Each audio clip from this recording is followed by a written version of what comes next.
ಅಂದ್ಬಿಟ್ಟಿದ್ರು judge. ಅವರು ಈ ನಮ್ಮ ಸೊಸೈಟಿಗಳು ಎಲೆಕ್ಷನ್ನಲ್ಲಿ ಈ ವೋಟ್ದಾರರ ಪಟ್ಟಿ ಮಾಡಬೇಕಾದ್ರೆ ಈ 2 ಜನರಲ್ ಬಾಡಿಗೆ ಬಂದಿಲ್ಲ, ಕನಿಷ್ಠ 2 ವರ್ಷ ಅವರು ಸೇವೆ ಪಡ್ಕೊಂಡಿಲ್ಲ ಅನ್ನೋದ್ರ ಬಗ್ಗೆ ಸಾಕಷ್ಟು ಗೊಂದಲ ಇದ್ದು ಎಲ್ಲರೂ ಹೈಕೋರ್ಟ್ಗೆ ರಿಟ್ ಪಿಟಿಷನ್ ಹಾಕ್ಬಿಟ್ರು. ಅವ್ರಿಗೆ ಸಾವಿರಾರು ಗಟ್ಟಲೆ ರಿಟ್ ಪಿಟಿಷನ್ ಬಿದ್ದೋಯ್ತು. ಆವಾಗ ಅವರು ಏನು ನೀವು ಸರಿಯಾಗಿ ನಿರ್ವಹಣೆ ಮಾಡ್ತಾ ಇಲ್ಲ ನಿಮ್ಮ ಇಲಾಖೆನ ಅಂತ ಅಂದ್ಬಿಟ್ಟು ಸರ್ಕಾರದ ಕಾರ್ಯದರ್ಶಿ ಮತ್ತು ರಿಜಿಸ್ಟ್ರಾರ್ ಅವ್ರನ್ನ ಕೋರ್ಟ್ ಹಾಲಿ ಕರೆಸಿ, ನೋಡಿ ಇದಕ್ಕೊಂದು ನಿಬಂಧನೆ ಹಾಕಿ ರೂಲ್ಸಲ್ಲಿ ಇದನ್ನು ಸರಿಯಾಗಿ ಒಂದು ಮಾನಿಟರಿಂಗ್ ಮಾಡಿ. ಸೊ ಅವ್ರು ಯಾವ ರೀತಿ ಮಾಡ್ತಾರೆ ಅದೇ ಫೈನಲ್ ಆಗ್ಬಿಡುತ್ತೆ, ಯಾರು ಮುಂದೆ ಅದನ್ನು ನೋಡೋದಿಲ್ಲ ಅನ್ನೋ ದೃಷ್ಟಿಯಿಂದ ಅವ್ರೇನು ಮಾಡಿದ್ರು, ಇದನ್ನು ಸ್ಪಷ್ಟವಾಗಿ ವೆರಿಫೈ ಮಾಡಿ ಅರ್ಹ ಮತದಾರ ಪಟ್ಟಿ ಯಾರು ಮಾಡಬೇಕು, ಅನರ್ಹ ಮತದಾರ ಪಟ್ಟಿ ಹೇಗೆ ಏನು ಅವಕಾಶ ಕೊಡಬೇಕು ಇವೆಲ್ಲನೂ ಮಾಡಿ ಅಂತ ಅಂದ್ಬಿಟ್ಟು ಅವ್ರು ಡೈರೆಕ್ಷನ್ಸ್ ಕೊಟ್ಟಿರೋ ಪ್ರಕಾರ ಈ 13D ಹೊಸದಾಗಿ ಸೇರ್ಪಡೆ ಆಯಿತು. ಅದರ ಪ್ರಕಾರ ಇವಾಗ ಏನಿದೆ ಅಂತಂದರೆ ಪ್ರತಿಯೊಂದು ಸಹಕಾರ ಸಂಸ್ಥೆಗಳು ಅದು ಹಳ್ಳಿ ಮಟ್ಟದಿಂದ ಹಿಡಿದು ರಾಜ್ಯದ ಮಟ್ಟದವರೆಗೂ ಈ 13Dನ ಅನುಪಾಲನೆ ಮಾಡಬೇಕು ಇವಾಗ. ಅಂದರೆ ಬಿಫೋರ್ 195 ಡೇಸ್ ಚುನಾವಣೆ ದಿನಾಂಕಕ್ಕೆ ಮುಂಚಿತವಾಗಿ 195 ದಿವಸ ಮುಂಚಿತವಾಗಿ ನಮ್ಮ ಪೂರ್ವ ಸಿದ್ಧತೆ ಆಗಬೇಕು. ಅಂದರೆ pre arrangement, election pre arrangement ಅಂತ ಕರಿತೀವಿ, ಪೂರ್ವ ಸಿದ್ಧತೆ ಆಗಬೇಕು. ಇದು ಆಗಬೇಕು ಅಂತಂದರೆ ಅಲ್ಲೇನು ಹೇಳ್ತಾರೆ ಅಂತಂದರೆ, ನೀವು ಕರಡು ಮತದಾರ ಪಟ್ಟಿ ಮಾಡಬೇಕಾದಾಗ ನೀವು ಇವೆರಡು ವಿಷಯಗಳು ಮಾತ್ರ, ಯಾವುದಕ್ಕೆ 5 ಜನರಲ್ ಬಾಡಿ ಪೈಕಿ 2 ಜನರಲ್ ಬಾಡಿಗೆ ಬಂದಿರೋದ್ರ ಬಗ್ಗೆ, ಆಮೇಲೆ 5 ಸಹಕಾರ ವರ್ಷಗಳ ಪೈಕಿ 2 ವರ್ಷ ನಿಮ್ಮ ಬೈಲಾ ಪ್ರಕಾರ ಕನಿಷ್ಠ ವ್ಯವಹಾರವನ್ನು ಮಾಡಿರೋದ್ರ ಬಗ್ಗೆ, ಈ 2 ವಿಷಯದ ಬಗ್ಗೆ ಮಾತ್ರ 195 ಮುಂಚಿತವಾಗಿ ನೀವು ನೋಟಿಸನ್ನು ಕೊಡಬೇಕು ಮುಖ್ಯ ಕಾರ್ಯನಿರ್ವಾಹಕರು. ಹೌದಲ್ಲ? ಅದು ಆ ನೋಟಿಸ್ ಯಾವ ರೀತಿ ಹೋಗಬೇಕು ಅಂದರೆ RPAD ಹೋಗಬೇಕು, register post with acknowledgement due, ಅಂಚೆ ನೋಂದಾಯಿತ ಸ್ವೀಕೃತಿ ಪತ್ರ ಅಂತ ಕರಿತೀವಿ. ಅದ್ರ ಮುಖಾಂತರ ನೀವು ಪತ್ರ ಕಳಿಸಿರ್ ಸಾಲದು, ಅವ್ರಿಗೆ ಜಾರಿಯಾಗಿರೋದ್ರ ಬಗ್ಗೆ ಸ್ವೀಕೃತಿ ಇಟ್ಕೊಂಡಿರ್ಬೇಕು, ಆವಾಗ ಅದು ವ್ಯಾಲಿಡಿಟಿ ಬರ್ತಕ್ಕಂಥದ್ದು. ಸುಮ್ಮನೆ ಪೋಸ್ಟ್ನಲ್ಲಿ ಹಾಕ್ಬಿಟ್ರೆ ಪ್ರಯೋಜನ ಆಗೋದಿಲ್ಲ. ಸೊ ಅದಕ್ಕೋಸ್ಕರ RPAD ಮುಖಾಂತರನೇ ಕಳಿಸ್ಬೇಕು ಈ ನೋಟಿಸನ್ನು ಅಂತ ಹೇಳ್ಬಿಟ್ಟಿದ್ದಾರೆ ಕಡ್ಡಾಯವಾಗಿ. ಸೊ 195 ದಿವಸ ಮುಂಚಿತವಾಗಿ ಅಂತ ಹೇಳಿದ್ದಾರೆ. ಸೊ ಹಾಗಾಗಿ ಈ ನೋಟಿಸನ್ನು ನೀವು ಕಳಿಸಿದ ಮೇಲೆ ಈ 2 ವಿಷಯಕ್ಕೆ ಮಾತ್ರ, ಡಿಫಾಲ್ಟ್ರಿಗೆ ಮತ್ತು ಸುಸ್ತಿದಾರರಿಗೆ ಮತ್ತು ಷೇರು ಅಪೂರ್ಣ ಆಗಿದ್ದರೆ 45 ದಿವಸ ಮುಂಚಿತವಾಗಿ ನೋಟಿಸ್ ಕೊಟ್ಟರು ಸಾಕು. ಇದಕ್ಕೆ ಮಾತ್ರ 195 ದಿವಸ ಮುಂಚಿತವಾಗಿ ಇವೆರಡು ವಿಷಯಗಳ ಬಗ್ಗೆ ನೋಟಿಸನ್ನು ಕೊಡಬೇಕಾಗುತ್ತೆ. ಆ ನೋಟಿಸ್ ಹೆಂಗೆ ಕಳಿಸ್ಬೇಕು ಏನು ಅನ್ನೋದ್ರ ಬಗ್ಗೆ ಒಂದು ನಮೂನೆ ನೆನ್ನೆ ಕೊಟ್ಟಿದ್ನಲ್ಲ, ಅದೊಂದು ಮಾಡಿ ಕಳಿಸಿ ಆ ಫಾರ್ಮೇಟು. ಸೊ ಅದ್ರ ಪ್ರಕಾರ ನೀವು ನೋಟಿಸ್ ಕಳಿಸಿದ್ರೆ ಆ ನೋಟಿಸ್ ಅವ್ರಿಗೆ ಜಾರಿ ಆದಮೇಲೆ ಅವರು 15 ದಿವಸದೊಳಗಡೆ ಅವ್ರದ್ದೇನಾದರೂ ಆಕ್ಷೇಪಣೆ ಇದ್ದರೆ ಮೆಂಬರ್ದು, ನಾನು 2 ಮೀಟಿಂಗ್ ಬಂದಿದ್ದೆ ಜನರಲ್ ಬಾಡಿಗೆ, ಇವನು ಬಂದಿಲ್ಲ ಅಂತ ಬರೆದವನಲ್ಲ, ನಾನು 2 ವರ್ಷ ನಾನು ಕನಿಷ್ಠ ವ್ಯವಹಾರ ಮಾಡಿದ್ದೀನಿ, ಇವನು ಮಾಡಿಲ್ಲ ಅಂತ ಹೇಳ್ತಾ ಇದ್ದಾನಲ್ಲ ಅಂತ ಇದ್ದರೆ, ಅವ್ರೇನಾದರೂ ಆ ಥರ ದಾಖಲಾತಿಗಳಿದ್ದರೆ ಆಕ್ಷೇಪಣೆ ಸಲ್ಲಿಸೋದಕ್ಕೆ 15 ದಿವಸ ಟೈಮ್ ಇದೆ. ಆ ಆಕ್ಷೇಪಣೆಯ ಒಂದು ಪತ್ರವನ್ನು ಮುಖ್ಯ ಕಾರ್ಯನಿರ್ವಾಹಕರು ಕೊಡಬೇಕು, ಇನ್ನೊಂದು ಪ್ರತಿಯನ್ನು ಎಲೆಕ್ಷನ್ ಆಫೀಸರಿಗೆ ಕೊಡಬೇಕು. ಆ ಸೊಸೈಟಿಗಳಿಗೆ ಯಾರು ಎಲೆಕ್ಷನ್ ಆಫೀಸರ್ ಅಂತ ಗೊತ್ತುಪಡಿಸಿದ್ದಾರೆ, ನಿಗದಿಪಡಿಸಿದ್ದಾರೆ, ಅವ್ರಿಗೆ ಕಳಿಸ್ಕೊಡ್ಬೇಕು. ಆ ಕೊಟ್ಟ ಮೇಲೆ ಎಲೆಕ್ಷನ್ ಆಫೀಸರ್ ಏನು ಕೆಲಸ ಮಾಡಬೇಕು ಅಂದರೆ, ಆ ಷೇರುದಾರನ್ನ ಮತ್ತು ಸಂಘದ ಮುಖ್ಯ ಕಾರ್ಯನಿರ್ವಾಹಕರನ್ನ ವಿಚಾರಣೆ ಕರೀಬೇಕು 30 ಡೇಸ್ ಒಳಗಡೆ. ಕರೆದು ಅವರು ಯಾವ್ಯಾವ ಮೀಟಿಂಗ್ ಬಂದಿದ್ದಾರೆ ಅಥವಾ ಬಂದಿಲ್ಲ, ಯಾವ್ಯಾವ ವರ್ಷದಲ್ಲಿ ಅವರು ಕನಿಷ್ಠ ಸೇವೆ ಮಾಡಿದ್ದಾರೆ ಅಥವಾ ಮಾಡಿಲ್ಲ, ಮಾಡಿದರೆ ಎಲಿಜಿಬಲ್ ವೋಟರ್ ಲಿಸ್ಟ್ಗೆ ಹಾಕಿ ಅಂತ ಅವರು ಆದೇಶ ಮಾಡಬೇಕು. ಮಾಡಿಲ್ದ ಇದ್ದರೆ ಇನ್ಎಲಿಜಿಬಲ್ ವೋಟರ್ ಲಿಸ್ಟ್ಗೆ ಹಾಕಿ, ಅನರ್ಹ ಮತದಾರ ಪಟ್ಟಿಗೆ ಹಾಕಿ ಅಂತ ಹೇಳ್ಬೇಕು. ಎರಡೂ ಮಾಡಿರ್ಬೇಕು, ಒಂದು ಮಾಡಿದ್ರೆ ಪ್ರಯೋಜನ ಆಗೋದಿಲ್ಲ, ಎರಡೂ ಮಾಡಿರ್ಬೇಕು. ಗೊತ್ತಾಯ್ತಾ? ಸೊ ಹಾಗಾಗಿ ಇದು ಪ್ರೊಸೀಜರ್, ಅಂದರೆ ಈ ಒಂದು ವಿಧಿವಿಧಾನ ಯಾವ ರೀತಿ ಈ ಒಂದು ವೋಟರ್ ಲಿಸ್ಟನ್ನು ಫೈನಲೈಸ್ ಮಾಡಬೇಕು ಅಂತಕ್ಕಂತ ಹೇಳಿದ್ರು. ಯಾಕೆ ಅಂತಂದರೆ, ಮತದಾರ ಪಟ್ಟಿ ಒಂದು ನ್ಯಾಯಯುತವಾಗಿ ಮಾಡಿಬಿಟ್ರೆ ಮುಂದಿನ ಎಲ್ಲ ಪ್ರಕ್ರಿಯೆಗಳು ಸಾಂಗೋಪಾಂಗವಾಗಿ ನಡ್ಕೊಂಡು ಹೋಗುತ್ತೆ. ಮತದಾರ ಪಟ್ಟಿನೇ ಎಡವಟ್ಟಾಗ್ಬಿಟ್ರೆ ಮುಂದಿನ ಎಲ್ಲ ಪ್ರಕ್ರಿಯೆನೂ ಎಡವಟ್ಟಾಗ್ಬಿಡ್ತದೆ. ಅದಕ್ಕೋಸ್ಕರ ಮತದಾರ ಪಟ್ಟಿ ಪಕ್ಕಾ ಇರಬೇಕು, ನ್ಯಾಯಯುತವಾಗಿ ನೀವು ಮಾಡಬೇಕು. ಯಾಕೆ ಅಂತ ಹೇಳ್ತೀನಿ. ಈ 7/10/2021 ಒಂದು ಅಮೆಂಡ್ಮೆಂಟ್ ಆಯಿತು ಕಾಯ್ದೆಗೆ. ಅದರಲ್ಲಿ ಏನು ಹೇಳಿದ್ದಾರೆ ಅಂದರೆ, ಈ ಕರಡು ಮತದಾರ ಪಟ್ಟಿಯನ್ನು ಹಿಡಿದು ಎಲೆಕ್ಷನ್ ರಿಸಲ್ಟ್ ಅನೌನ್ಸ್ ಆಗೋವರೆಗೂ ಯಾರ್ಯಾರು ಈ ಚುನಾವಣಾ ಪ್ರಕ್ರಿಯೆಯಲ್ಲಿ ಪಾಲ್ಗೊಂಡಿರ್ತಾರೆ, ಅವನು ಎಲೆಕ್ಷನ್ ಆಫೀಸರ್ ಆಗ್ಬೋದು, ರಿಟರ್ನಿಂಗ್ ಆಫೀಸರ್ ಆಗ್ಬೋದು, ಅಸಿಸ್ಟೆಂಟ್ ರಿಟರ್ನಿಂಗ್ ಆಫೀಸರ್ ಆಗಿರ್ಬೋದು, ಅಥವಾ ಪ್ರಿಸೈಡಿಂಗು ಪೋಲಿಂಗ್ ಆಫೀಸರ್ ಆಗಿರ್ಬೋದು, ಮತ್ತು ಕರಡು ಮತದಾರ ಪಟ್ಟಿ ಮಾಡಿರ್ತಕ್ಕಂಥ ನೀವು ಆಗಿರ್ಬೋದು, ಸ್ಕ್ರೂಟಿನಿ ಮಾಡಿರ್ತಕ್ಕಂಥವನಾಗಿರ್ಬೋದು, ಯಾರ್ಯಾರು ಈ ಚುನಾವಣಾ ಪ್ರಕ್ರಿಯೆಯಲ್ಲಿ ಭಾಗವಹಿಸಿದ್ದಾರೆ ಅವ್ರು ಯಾರಾದ್ರೂ ಕರ್ತವ್ಯ ಲೋಪ ಮಾಡಿದ್ರೆ, ಕರ್ತವ್ಯ ಚ್ಯುತಿ ಆದರೆ ಅವರು it is an offence, it is a punishable ಅಂತ ಅಂದ್ಬಿಟ್ಟು K sub class I 39K sub class ಐನಲ್ಲಿ ಸೇರ್ಪಡೆ ಮಾಡಿದ್ದಾರೆ. ಸೊ ಅದಕ್ಕೋಸ್ಕರ ನೀವು ಸಹ ಅದರಲ್ಲಿ ಇನ್ವಾಲ್ವ್ ಆಗ್ತೀರಿ. ಯಾಕೆಂದರೆ ನೀವು ಸಹ ಮತದಾರರ ಪಟ್ಟಿ ಮಾಡೋದ್ರಲ್ಲಿ ನಿಮ್ಮ ಪಾತ್ರನೂ ಇದೆ. ಸೊ ಅದಕ್ಕೋಸ್ಕರ ನೀವು ಯಾವುದೇ ರೀತಿಯಾಗಿರ್ತಕ್ಕಂಥ ಕರ್ತವ್ಯ ಲೋಪ, ಕರ್ತವ್ಯಚ್ಯುತಿ, ಉದಾಸೀನತೆ, ನಿರ್ಲಕ್ಷ್ಯತೆ ತೋರಿಸಬಾರ್ದು ನಿಮ್ಮ ಕೆಲಸದಲ್ಲಿ. ನಿಮಗೂ ಅನ್ವಯ ಆಗುತ್ತೆ, ಇಲಾಖೆ ಅಧಿಕಾರಿಗಳು ಯಾರ್ಯಾರು ಎಲೆಕ್ಷನ್ ಆಫೀಸರು, ರಿಟರ್ನಿಂಗ್ ಆಫೀಸರು, ಅಸ್ಟೆಂಡ್ ಅವ್ರಿಗೂ ಸಹ ಇವಾಗ ಅನ್ವಯ ಆಗುತ್ತೆ. ಅದನ್ನು 7/10/2021 39K ಸಬ್ ಕ್ಲಾಸ್ ಐನಲ್ಲಿ ಸೇರ್ಪಡೆ ಮಾಡಿದ್ದಾರೆ. ಇಟ್ ಇಸ್ ಆಲ್ಸೋ ಪನಿಷಬಲ್ ಅಂತ ಅಂದ್ಬಿಟ್ಟು, ಶಿಕ್ಷಾರ್ಹ ಅಪರಾಧ ಅಂತ ಅಂದ್ಬಿಟ್ಟು. ಸೊ ಆ ಒಂದು ದೃಷ್ಟಿಯಿಂದ ಇಂಥ ಕೆಲಸಗಳನ್ನು ನೀವು ಯಾವುದೇ ಒಂದು ಉದಾಸೀನ ತೋರಿಸ್ದೇ ನೀವು ಮಾಡಬೇಕಾಗುತ್ತೆ. ಸೊ ಆ ಒಂದು ದೃಷ್ಟಿ ನಾವು ಹೇಳ್ತಕ್ಕಂಥದ್ದು ಈ ಒಂದು ಚುನಾವಣೆ 13D ಏನಿದೆಯಲ್ಲ ಬಹಳ ಗಂಭೀರವಾಗಿ ನೀವು ಪರಿಗಣಿಸಬೇಕು. ನೆಗ್ಲಿಜೆನ್ಸ್ ಮಾಡಬಾರ್ದು, ಉದಾಸೀನತೆಯಿಂದ ನಿರ್ಲಕ್ಷ್ಯತೆಯಿಂದ ಮಾಡೋಕ್ಕೆ ಹೋಗಬಾರ್ದು. ಗೊತ್ತಾಯ್ತು? ಮಾಡಿ ಅವರು ಕೊಟ್ಟ ಮೇಲೆ ತದನಂತರ ನಿಮ್ಮ ಸುಸ್ತಿ ನೋಟಿಸ್ ಹೋಗುತ್ತೆ, ಮತ್ತು ಅಪೂರ್ಣ ಷೇರ್ದಾರದು ನೋಟಿಸ್ 45 ದಿವಸ ಮುಂಚಿತವಾಗುತ್ತೆ. 21 ದಿವಸ ಮುಂಚಿತವಾಗಿ ಅವರು ಪಾವತಿ ಮಾಡಿದರೆ, ಯಾರ್ಯಾರು 21 ದಿವಸ ಮುಂಚಿತವಾಗಿ ಇವೆಲ್ಲವನ್ನು ಸಹ ಮಾಡಿದ್ದಾರೆ ನೋಡ್ಬಿಟ್ಟು ಸ್ಕ್ರೂಟಿನಿ ಆಫೀಸರು ಸರ್ಟಿಫೈ ಮಾಡ್ತಾರೆ. ಆವಾಗ ಅದು ಅಂತಿಮ ಮತದಾರ ಪಟ್ಟಿ ಆಗುತ್ತೆ. ಅಂತಿಮ ಮತದಾರ ಪಟ್ಟಿಯನ್ನು ಯಾವಾಗ ಪ್ರಕಟಣೆ ಮಾಡಬೇಕು ಮತ್ತು ಯಾರು ಮಾಡಬೇಕು? ಅವರು ಸರ್ಟಿಫೈ ಮಾಡಿಕೊಟ್ಬಿಡ್ತಾರೆ. ಆದರೆ ಚುನಾವಣಾ ಅಂತಿಮ ಮತದಾರ ಪಟ್ಟಿಯನ್ನು ನೀವು ನೋಟಿಸ್ ಬೋರ್ಡ್ನಲ್ಲಿ ಪ್ರಕಟಣೆ ಮಾಡಬೇಕು. ನಿಮಗೆ ಕೊಟ್ಬಿಡ್ತಾರೆ ಅವರು ಸರ್ಟಿಫೈ ಮಾಡಿ ದೃಢೀಕರಿಸಿ. ನೀವು ನೋಟಿಸ್ ಬೋರ್ಡ್ನಲ್ಲಿ ಪ್ರಕಟಣೆ ಮಾಡಬೇಕು. ಮತ್ತು ಅದರ ಒಂದು ಪ್ರತಿಯನ್ನು ರಿಟರ್ನಿಂಗ್ ಆಫೀಸರಿಗೆ ಕೊಡಬೇಕು. ಒಂದು ಪ್ರತಿಯನ್ನು ನಿಮ್ಮ ಫೈಲಲ್ಲಿ ಇಟ್ಕೊಬೇಕು. ಈ 3 ಕೆಲಸನೂ ನೀವೇ ಮಾಡಬೇಕು, ಮುಖ್ಯ ಕಾರ್ಯನಿರ್ವಾಹಕರು. 15 ದಿವಸ ಮುಂಚಿತವಾಗಿ, ಚುನಾವಣೆ ದಿನಾಂಕಕ್ಕೆ 15 ದಿವಸ ಮುಂಚಿತವಾಗಿ ಫೈನಲ್ ವೋಟರ್ ಲಿಸ್ಟನ್ನು ಪಬ್ಲಿಷ್ ಮಾಡಬೇಕು. ಚುನಾವಣಾಧಿಕಾರಿ ಯಾವಾಗ ಕ್ಯಾಲೆಂಡರ್ ಆಫ್ ಇವೆಂಟ್ಸನ್ನು ಹೊರಡಿಸ್ಬೇಕು? ಎಷ್ಟು ದಿವಸ ಮುಂಚಿತವಾಗಿ ಚುನಾವಣಾ ದಿನಾಂಕಕ್ಕೆ ಪ್ರಕಟಣೆ ಮಾಡಬೇಕು? 15 ಡೇಸ್. 15 ಡೇಸ್ ಮುಂಚಿತವಾಗಿ ಈ ಒಂದು ಚುನಾವಣಾ ಪ್ರಕಟಣೆ ಅಂದರೆ ವೇಳಾಪಟ್ಟಿ, ಕ್ಯಾಲೆಂಡರ್ ಆಫ್ ಇವೆಂಟ್ಸನ್ನು ಹೊರಡಿಸ್ಬೇಕು. ಸೊ ಅವನ್ನೆಲ್ಲಿ ಹೊರಡಿಸ್ಬೇಕು? ಚುನಾವಣಾ ವೇಳಾಪಟ್ಟಿಯನ್ನು ಅವರ ಕಚೇರಿನಲ್ಲಿ, ಎಲ್ಲಿ ಅವ್ರು ಕೆಲಸ ಮಾಡ್ತಾ ಇದ್ದಾರೆ ಅವ್ರ ಕಚೇರಿನಲ್ಲಿ, ಮತ್ತು ಸಂಘದ ನೋಟಿಸ್ ಬೋರ್ಡ್ನಲ್ಲಿ, ಮತ್ತು ನಿಮ್ಮ ಒಂದು ಫೈಲಲ್ಲಿ ಇಟ್ಕೊಬೇಕು. ಅವ್ರ ಫೈಲಲ್ಲೂ ಒಂದು ಇಟ್ಕೊಬೇಕು. ಇಷ್ಟು ಈ ಒಂದು ರಿಟರ್ನಿಂಗ್ ಆಫೀಸರು ಮಾಡಬೇಕಾಗಿರ್ತಕ್ಕಂಥ ಕೆಲಸ. ಇವರು ಚುನಾವಣಾ ವೇಳಾಪಟ್ಟಿಯನ್ನು ಕೊಟ್ಟ ಮೇಲೆ ನಿಮ್ಮ ಕೆಲಸ ಏನು? ಮುಖ್ಯ ಕಾರ್ಯನಿರ್ವಾಹಕರದು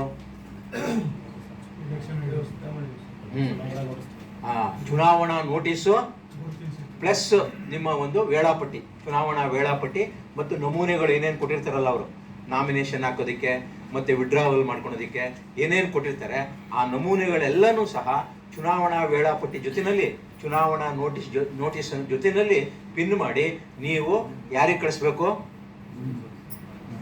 ಯಾವ ಮೆಂಬರ್ಸ್ಗೆ? ಅರ್ಹ ಮತದಾರರಿಗೆ ಮಾತ್ರ. ಅನರ್ಹ ಮತದಾರರಿಗೆ ಕಳ್ಸಂಗಿಲ್ಲ. ಯಾಕಂದ್ರೆ ಅವ್ರು ವೋಟಿಂಗ್ ರೈಟು ಇಲ್ಲ, ಬರೋಂಗೂ ಇಲ್ಲ, ಕಂಟೆಸ್ಟ್ ಮಾಡೋಂಗೂ ಇಲ್ಲ ಅವರು. ಸೊ ಅದಕ್ಕೋಸ್ಕರ ಅರ್ಹ ಮತದಾರರ ಪಟ್ಟಿನಲ್ಲಿ ಯಾರ್ಯಾರು ಇರ್ತಾರೆ ಅಷ್ಟು ಜನಕ್ಕೂ ನೀವು ಕಳಿಸ್ಕೊಡ್ಬೇಕು ಪೋಸ್ಟ್ನಲ್ಲಿ. ಯಾವ ಥರ ಪೋಸ್ಟು? ಆರ್ಡಿನರಿ ಪೋಸ್ಟ್ನಲ್ಲಿ ಕಳಿಸಿ ಸಾಕು. ರಿಜಿಸ್ಟರ್ ಪೋಸ್ಟ್ ಬೇಕಾಗಿಲ್ಲ. ಈ ನೋಟಿಸ್ ಮಾತ್ರ ರಿಜಿಸ್ಟರ್ ಪೋಸ್ಟ್ ಕಳಿಸ್ಬೇಕು 195 ದಿವಸದ್ದು. ಆದರೆ ಇದು ಮಾತ್ರ ಚುನಾವಣಾ ವೇಳಾಪಟ್ಟಿ ಮತ್ತು ಎಲೆಕ್ಷನ್ ನೋಟಿಸ್ ಏನಿದೆಯಲ್ಲ ನಮೂನೆಗಳು, ಅವೆಲ್ಲನೂ ಒಂದು ಕವರ್ನಲ್ಲಿ ಆರ್ಡಿನರಿ ಪೋಸ್ಟ್ನಲ್ಲಿ ಕಳಿಸಿ ಸಾಕು. ಅದು ನೀವು ಮಾಡಬೇಕಾಗಿರೋ ಕೆಲಸ ನಿಮ್ಮ ಸಂಘದ ಖರ್ಚಿನಲ್ಲಿ. ಅದು ರಿಟರ್ನಿಂಗ್ ಆಫೀಸರ್ ಜೋಬಿಂದ ಖರ್ಚು ಮಾಡಿ ಕಳಿಸುವಂಥದ್ದಲ್ಲ. ಗೊತ್ತಾಯ್ತಾ? ಒಂದು ಅದು ಕೊಟ್ಟ ಮೇಲೆ ನೀವು ಇನ್ನೊಂದು ಕೆಲಸ ಮಾಡಬೇಕು. ಅದನ್ನೇ ಹೇಳ್ತಾ ಇದ್ದೀನಿ. ಸೊ ಇನ್ನೊಂದು ಕೆಲಸ ನೀವು ಮಾಡಬೇಕು. ಈ ನೋಟಿಸು ಆರ್ಡಿನರಿ ಪೋಸ್ಟ್ನಲ್ಲಿ ಕಳಿಸಿದ ಮೇಲೆ ಏನು ಕೆಲಸ ಅದು? ಒಂದು ದಿನಪತ್ರಿಕೆಯಲ್ಲಿ, ಒಂದು ನಿಮ್ಮ ಏರಿಯಾ ಆಫ್ ಆಪರೇಷನಲ್ಲಿ ಸರ್ಕ್ಯುಲೇಷನಲ್ಲಿ ಇರ್ತಕ್ಕಂಥ ಒಂದು ದಿನಪತ್ರಿಕೆಯಲ್ಲಿ ನೀವು ಪ್ರಕಟಣೆ ಮಾಡಬೇಕು. ಯಾವುದು? ನಿಮ್ಮ ಕಾರ್ಯವ್ಯಾಪ್ತಿ ಜಿಲ್ಲಾ ಮಟ್ಟಕ್ಕಿಂತ ಕಡಿಮೆ ಇದ್ದರೆ ಒಂದು ಕನ್ನಡ ಪೇಪರ್ನಲ್ಲಿ ಮಾಡಿದ್ರೆ ಸಾಕು. ನಿಮ್ಮದು ಸಂಸ್ಥೆಯ ಕಾರ್ಯವ್ಯಾಪ್ತಿ ಜಿಲ್ಲಾ ಮಟ್ಟದ್ದು ಮೇಲ್ಪಟ್ಟದ್ದಾದರೆ ಒಂದು ಕನ್ನಡ ಒಂದು ಇಂಗ್ಲೀಷ್ನಲ್ಲಿ ಮಾಡಬೇಕು, ಎರಡರಲ್ಲಿ ಮಾಡಬೇಕು. ಅದು ಸೆಕ್ಷನ್ 124 ಪ್ರಕಾರ, ಸೆಕ್ಷನ್ 124 ಪ್ರಕಾರ it is compulsory, it is mandatory. ಇವಾಗ ನೀವು ನೋಟಿಸ್ ಕೊಡೋದು, ಯಾಕೆ ನೀವು ಆರ್ಡಿನರಿ ಪೋಸ್ಟ್ನಲ್ಲಿ ಕಳಿಸ್ತೀರಿ. ಆರ್ಡಿನರಿ ಪೋಸ್ಟು ಆ ಸದಸ್ಯನಿಗೆ ತಲುಪಬಹುದು, ತಲುಪದೇ ಇರ್ಬೋದು. ಆ ಮನೆಗೆ ಹಾಕೋದ್ಬೋದು, ಎದುರು ಮನೆಗೆ ಹಾಕಿರ್ತಾನೆ, ಅಥವಾ ಅವ್ನು ಊರು ಬಿಟ್ಟು ಹೋಗಿರ್ತಾನೆ, ಅಡ್ರೆಸ್ ಅಪ್ಡೇಟ್ ಮಾಡ್ಕೊಂಡಿರೋದಿಲ್ಲ. ಹಂಗಾಗಿ ಅಟ್ಲೀಸ್ಟ್ ಆ ಪೇಪರ್ ನೋಟಿಫಿಕೇಶನ್ ಆದರೂ ಕೊಟ್ಟು ಅವನು ಬರಲಿ, ಎಲಿಜಿಬಲ್ ವೋಟರು ವೋಟ್ ಮಾಡಕ್ಕೆ ಬರಲಿ, ಅಥವಾ ಕಂಟೆಸ್ಟ್ ಮಾಡೋಂಗಿದ್ರೆ ಮಾಡಲಿ ಅನ್ನೋ ದೃಷ್ಟಿಯಿಂದ ಇವೆರಡನ್ನೂ ನೀವು ಕಂಪಲ್ಸರಿ ಮಾಡಬೇಕು. ನೋಟಿಸು ಕಳಿಸ್ಕೊಡ್ಬೇಕು ಆರ್ಡಿನರಿ ಪೋಸ್ಟ್ನಲ್ಲಿ, ಪ್ಲಸ್ ಒಂದು ದಿನಪತ್ರಿಕೆಯಲ್ಲೂ ಪ್ರಕಟಣೆ ಮಾಡಬೇಕು. ಬಿಲೋ ತಾಲೂಕ್ ಲೆವೆಲ್ ಆದರೆ ಒಂದು ಕನ್ನಡ ಪತ್ರಿಕೆ, ಬಿಲೋ ಡಿಸ್ಟಿಕ್ ಆದರೆ ಡಿಸ್ಟಿಕ್ ಆ್ಯಂಡ್ ಅಬವ್ ಆದರೆ ಒಂದು ಕನ್ನಡ ಒಂದು ಇಂಗ್ಲೀಷ್ನಲ್ಲಿ ಕೊಡಬೇಕಾಗುತ್ತೆ. ಸೊ ಇದು ಕಂಪಲ್ಸರಿ ನೀವು ಮಾಡಬೇಕಾಗಿರ್ತಕ್ಕಂಥ ಕೆಲಸ. ಗೊತ್ತಾಯ್ತಾ? ಇಷ್ಟೆಲ್ಲ ಆದಮೇಲೆ ಉಳಿದಂಥ ಪ್ರಕ್ರಿಯೆ ಏನಿದೆಯಲ್ಲ, ಉಳಿದಂಥ ಮುಂದುವರಿದ ಪ್ರಕ್ರಿಯೆ ಅಂದರೆ ನಿಮ್ಮ ಚುನಾವಣೆ ಕ್ಯಾಲೆಂಡರ್ ಆಫ್ ಈವೆಂಟ್ಸ್ ಹಾಕಿದ ಮೇಲೆ ರಿಟರ್ನಿಂಗ್ ಆಫೀಸರು ಎಷ್ಟು ದಿನದೊಳಗಡೆ ಈ ಚುನಾವಣಾ ಪ್ರಕ್ರಿಯೆ ಎಲ್ಲ ಮುಗಿಸ್ಬೇಕು? ಮಿನಿಮಮ್ 15 ದಿವಸದೊಳಗಡೆ ಅವೆಲ್ಲ ಮುಗಿದೋಗುತ್ತೆ. ಅಷ್ಟು ತಿಂಗಳಾಂಗಟ್ಟಲೆ ನಡೆಯೋದಿಲ್ಲ, 15 ದಿವಸನೇ. ಪ್ರಕಟಣೆ ಆದ ದಿವಸದಿಂದಲೇ ಈ ಒಂದು ನಾಮಿನೇಷನ್ ಫೈಲ್ ಮಾಡೋದು ಚಾಲು ಆಗುತ್ತೆ. ಪ್ರಕಟಣೆ ಆದ ದಿವಸದಿಂದಲೇ ಈ ಒಂದು ನಾಮಿನೇಷನ್ ಹಾಕೋದಕ್ಕೆ ಎಷ್ಟು ದಿವಸ ಟೈಮ್ ಇರ್ತದೆ? ವೇಳಾಪಟ್ಟಿ ಪ್ರಕಾರ ಅವಕಾಶ ಕೊಟ್ಟಿರ್ತಾರೆ returning officer. 7 days, up to 7 ಡೇಸ್ವರೆಗೂ ನಾಮಿನೇಷನನ್ನು ಹಾಕ್ಬೋದು. 7th ಡೇ ಏನಿದೆಯಲ್ಲ, that is the last day for filing nomination. ಅದನ್ನು ಅವ್ರು ನೋಡ್ಕೊತಾರೆ, ಯಾರು returning officer, assistant returning officer, ಅದೆಲ್ಲ ಮುಂದೆ ಅವ್ರು ನೋಡ್ಕೊತಾರೆ. ಅದು ನಿಮ್ದೇನು ಕೆಲಸ ಇಲ್ಲ ಅಂತಲ್ಲ, ನೀವೇನು ಮಾಡಬೇಕು, ನೇರವಾಗಿ ಚುನಾವಣಾ ಪ್ರಕ್ರಿಯೆಯಲ್ಲಿ ನೀವು ತೊಡಗಿಸ್ಕೊಳಂಗಿಲ್ಲ. ಗೊತ್ತಾಯ್ತಾ? ಆದರೆ ರಿಟರ್ನಿಂಗ್ ಆಫೀಸರ್ ಆ್ಯಂಡ್ ಅಸಿಸ್ಟೆಂಟ್ ಆಫೀಸರ್ಗೆ ನೀವು ಸಹಕರಿಸಬೇಕು, ಕೋಆಪ್ರೇಟ್ ಮಾಡಬೇಕು. ಅಂದರೆ ಅವರು ದಾಖಲಾತಿ ಕೇಳಿದ್ರೆ, ಇನ್ಫಾರ್ಮೇಷನ್ ಕೇಳಿದ್ರೆ, ಮತ್ತೊಂದು ಮಗದೊಂದು ಇದ್ದಾಗ ನೀವು ಸಂಘದಲ್ಲಿದ್ದು ಅವ್ರಿಗೆ ಸಹಕರಿಸಬೇಕು. ಅದು ನಿಮ್ಮ ಜವಾಬ್ದಾರಿ ಈ ಒಂದು ಕಾಯ್ದೆ ಪ್ರಕಾರ. ಗೊತ್ತಾಯ್ತಾ? ಸೊ ಆ ಒಂದು ಆದರೆ ಮೊದಲಂಗಿರಲಿಲ್ಲ. 13ಕ್ಕೆ ಮುಂಚೆ ಈ ಚುನಾವಣೆ ಏನು ಮಾಡ್ತಿದ್ರೆ, ನಾಮಿನೇಷನ್ನ ತೊಗೊಬೇಕಾದ್ರೆ ಯಾರೋ ಅಸಿಸ್ಟೆಂಟ್ ಆಫೀಸಲ್ಲೋ, ಡೆಪ್ಯೂಟಿ ಆಫೀಸಲ್ಲೋ ಅಥವಾ ಇನ್ನೊಂದು ಯಾವುದೋ ಗೌರ್ಮೆಂಟ್ ಆಫೀಸರ್ ಇರೋರು ನಾವು ಮಾಡ್ತಿದ್ವಿ. ಅವನು ನಿಮ್ಮ ಹಳ್ಳಿಗೆ ಬಂದು 7 ದಿವಸ ನಾನು ಎಲ್ಲಿ ತಗೊಳಕ್ಕಾಗತ್ತೆ ರೀ, ಯಾವುದೋ ಮೂಲೆಯಲ್ಲಿದೆ ನಿಮ್ಮ ಸೊಸೈಟಿ, ಬಸ್ ಸೌಕರ್ಯ ಇಲ್ಲ, ಮತ್ತೊಂದಿಲ್ಲ ಅಂತ ಅಂದ್ಬಿಟ್ಟು ನಾವೇನು ಮಾಡ್ತಾಯಿದ್ವಿ, ಆವಾಗ ನಿಮ್ಮವ್ರಿಗೇನೇ ನಾಮಿನೇಷನ್ ತಗೊಳ್ಳಿ ಅಂತ ಆಥರೈಸೇಷನ್ ಮಾಡ್ಬಿಡೋದು ರಿಟರ್ನಿಂಗ್ ಆಫೀಸರ್. ಪ್ರಾವಿಷನ್ಸ್ ಪ್ರಕಾರ ನಿಮ್ಗೆ ಆಥರೈಸೇಷನ್ ಖುದ್ದು ಅಸಿಸ್ಟೆಂಟ್ ಆಫೀಸರೇ ಬಂದು ರಿಟರ್ನಿಂಗ್ ಆಫೀಸರೇ ಬಂದು ನಾಮಿನೇಷನನ್ನು 7 ದಿವಸನೂ ಸ್ವೀಕರಿಸಬೇಕು, ಅಕ್ನಾಲಜ್ಮೆಂಟ್ ಕೊಡಬೇಕು. ನೀವು ಸ್ವೀಕರಿಸಂಗಿಲ್ಲ ಇವಾಗಿರೋ ಇದ್ರ ಪ್ರಕಾರ. ಅವರೇನಾದರೂ ಬರೋಕ್ಕಾಗಲಿಲ್ಲ, ಅವರೇನಾದರೂ ಹಾಸ್ಪಿಟಲೈಸೇಷನ್ ಆಗಿದ್ರು ಅಥವಾ ಇನ್ಯಾವುದೋ ಮನೆಯಲ್ಲಿ ಮದುವೆ ಮುಂಜಿ ಮತ್ತೊಂದಿತ್ತು ಅಂದರೆ ಅಸಿಸ್ಟೆಂಟ್ ರಿಟರ್ನಿಂಗ್ ಆಫೀಸರ್ ಅವ್ರ ಪರವಾಗಿ ಸ್ವೀಕರಿಸೋದಕ್ಕೆ ಅವಕಾಶ ಇದೆ. ಅದಕ್ಕೋಸ್ಕರ ನೀವಾಗ ಅಸಿಸ್ಟೆಂಟ್ ರಿಟರ್ನಿಂಗ್ ಆಫೀಸರ್, ರಿಟರ್ನಿಂಗ್ ಇಬ್ಬರನ್ನೂ ಕಡ್ಡಾಯವಾಗಿ ನೇಮಕ ಮಾಡಬೇಕು. ಒಬ್ಬರು ಮಾಡಿದರೆ ಆಗೋದಿಲ್ಲ. ಗೊತ್ತಾಯ್ತಾ? ಸೊ ಹಾಗಾಗಿ ಅವರು ನಾಮಿನೇಷನನ್ನು ಸ್ವೀಕರಿಸ್ತಕ್ಕಂಥ ಜವಾಬ್ದಾರಿ, ಕರ್ತವ್ಯ ಇರತಕ್ಕದ್ದು ನೀವು ಇರಬೇಕಷ್ಟೇನೆ. ಗೊತ್ತಾಯ್ತಾ? ನೀವು ನೇರವಾಗಿ ಸ್ವೀಕರಿಸೋಕ್ಕೆ ಬರೋದಿಲ್ಲ ಅವ್ರ ಪರವಾಗಿ. ಇದು ಮೊದಲನೇ ಹಂತ, ನಾಮಿನೇಷನನ್ನು ಸ್ವೀಕರಿಸ್ತಕ್ಕದ್ದು. ಅದು ರೂಲಲ್ಲಿ 14 14Z ಈ ಪ್ರಕ್ರಿಯೆ ನಡೀತದೆ.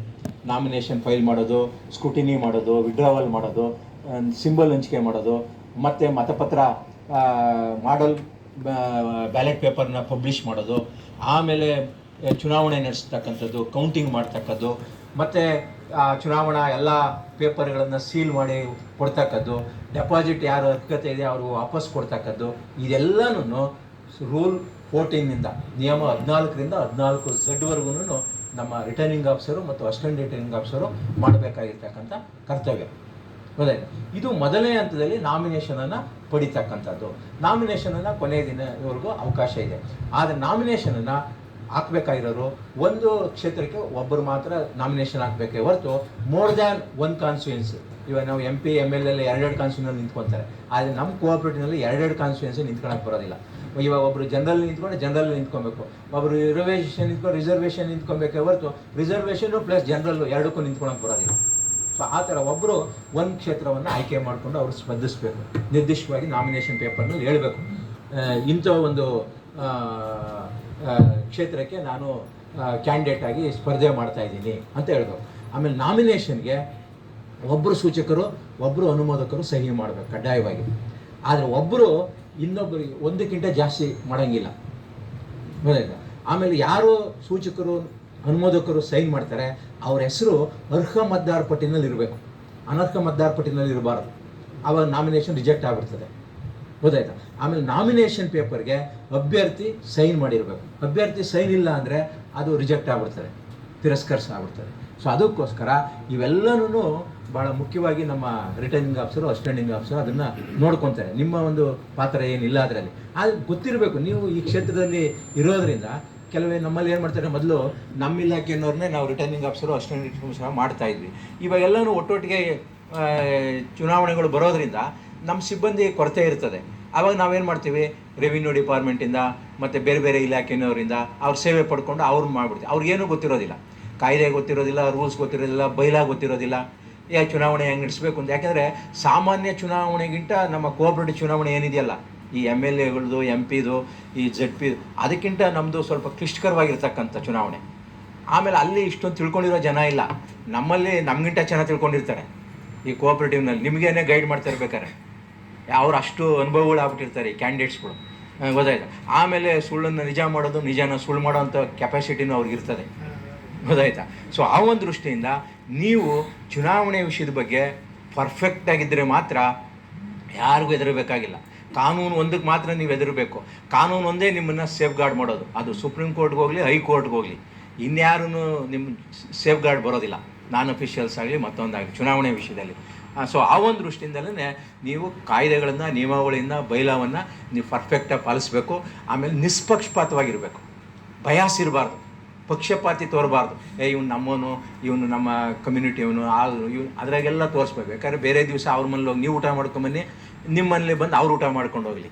ಆದರೆ ಚುನಾವಣೆ ವಿಷಯದಲ್ಲಿ ಮಾತ್ರ ನೀವು ನಿಷ್ಪಕ್ಷಪಾತ ವರ್ತಿಸಿದ್ರೆ ಮಾತ್ರ, ನಡ್ಕೊಂಡ್ರೆ ಮಾತ್ರ ನಿಮ್ಮ ವ್ಯಕ್ತಿತ್ವ ಉಳಿತದೆ. ಇಲ್ಲ ಅಂತಂದರೆ ನಿಮ್ಮನ್ನು ಹರಾಜಾಕ್ಬಿಡ್ತಾರೆ ಬೀದಿಗಳಲ್ಲಿ, ಗೊತ್ತಾಯ್ತಾ. ಸೊ ಆ ಒಂದು ದೃಷ್ಟಿ ನಾವು ಹೇಳ್ತಕ್ಕಂಥದ್ದು, ಈ ವಿಷಯದಲ್ಲಿ ಯಾವುದೇ ಕಾಂಪ್ರಮೈಸ್ ಮಾಡ್ಕೊಬಾರ್ದು. ಈ ವಿಷಯದಲ್ಲಿ, ಚುನಾವಣೆ ವಿಷಯದಲ್ಲಿ ಮಾತ್ರ ಯಾವುದೇ ರಾಜಿ ಸೂತ್ರವನ್ನು ನಾವು ಒಳಗಾಗಬಾರ್ದು, ಗೊತ್ತಾಯ್ತು. ಸೊ ಆ ಒಂದು ದೃಷ್ಟಿಯಿಂದ ಯಾವುದೇ ಅಮಿಷಕ್ಕಾಗಲಿ, ಯಾವುದೇ ರೀತಿಯಾಗಿರ್ತಕ್ಕಂಥ ಪ್ರಭಾವಕ್ಕಾಗಲಿ ಒಳಗೊಳ್ಳಬಾರ್ದು. ಅವ್ಯಾವೂ ನಮ್ಮನ್ನು ರಕ್ಷಣೆ ಮಾಡೋದಿಲ್ಲ. ಸೊ ಆ ಒಂದು ದೃಷ್ಟಿಯಿಂದ ನಾವು ಹೇಳ್ತಕ್ಕಂಥದ್ದು, ಇಲ್ಲಿ ನಿಮ್ಮಗಳ ಪಾತ್ರ ಭಾಳ ನಿಷ್ಪಕ್ಷಪಾತವಾಗಿ ಇರಬೇಕು. ಅದೇ ರೀತಿ ನಮ್ಮ ಸಿಬ್ಬಂದಿ ವರ್ಗದ, ನಾನು ಮೊದಲೇ ಹೇಳ್ಬಿಟ್ಟಿದ್ದೀನಿ. ಸೊ ಅವರು ಸಹ ನಿಷ್ಪಕ್ಷಪಾತವಾಗಿ ಮತ್ತು ನ್ಯಾಯಯುತವಾಗಿ ಚುನಾವಣೆಯನ್ನು ಅವರು ಪ್ರಾಮಾಣಿಕವಾಗಿ ನಡೆಸ್ಕೊಡ್ತಕ್ಕಂಥದ್ದು ಅವರ ಜವಾಬ್ದಾರಿ, ಅವರ ಕರ್ತವ್ಯ. ಸೊ ಹಾಗಾಗಿ ಇದು ಮೊದಲನೇ ಹಂತದಲ್ಲಿ ನಾಮಿನೇಷನ್ ಜೊತೆಗೆ ಈ ಒಂದು ಡೆಪಾಸಿಟನ್ನು ಸಹ ಅವರು ಸಲ್ಲಿಸಬೇಕು. ಡೆಪಾಸಿಟ್ ಇಲ್ಲದಿದ್ದರೆ ನಾಮಿನೇಷನ್ ರಿಜೆಕ್ಟ್ ಆಗಿಬಿಡ್ತಾರೆ, ಗೊತ್ತಾಯ್ತು. ಎಷ್ಟು ಡೆಪಾಸಿಟ್ ಕೊಡಬೇಕು?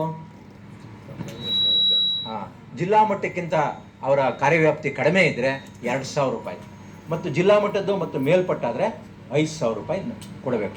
ಆ ಡೆಪಾಸಿಟನ್ನು ಅವರು ನಗದು ರೂಪದಲ್ಲಿ ಸಂಘಕ್ಕೆ ಸಂದಾಯ ಮಾಡಿ ರಸೀದಿ ಪಡಿಬೋದು, ಇಲ್ಲ DD, ಇಲ್ಲ ಪೇ ಆರ್ಡ್ರು ಮಾಡ್ಬೋದು. ಆದರೆ ಚೆಕ್ ಮುಖಾಂತರ ಕೊಡಬಾರ್ದು, ಚೆಕ್ ಬೌನ್ಸ್ ಆದರೆ ಕಷ್ಟ. ಸೊ ಆ ಒಂದು ದೃಷ್ಟಿಯಿಂದ ಈ ಒಂದು ಡೆಪಾಸಿಟ್ ಈಸ್ ಕಂಪಲ್ಸರಿ, ಕೊಡಲೇಬೇಕು.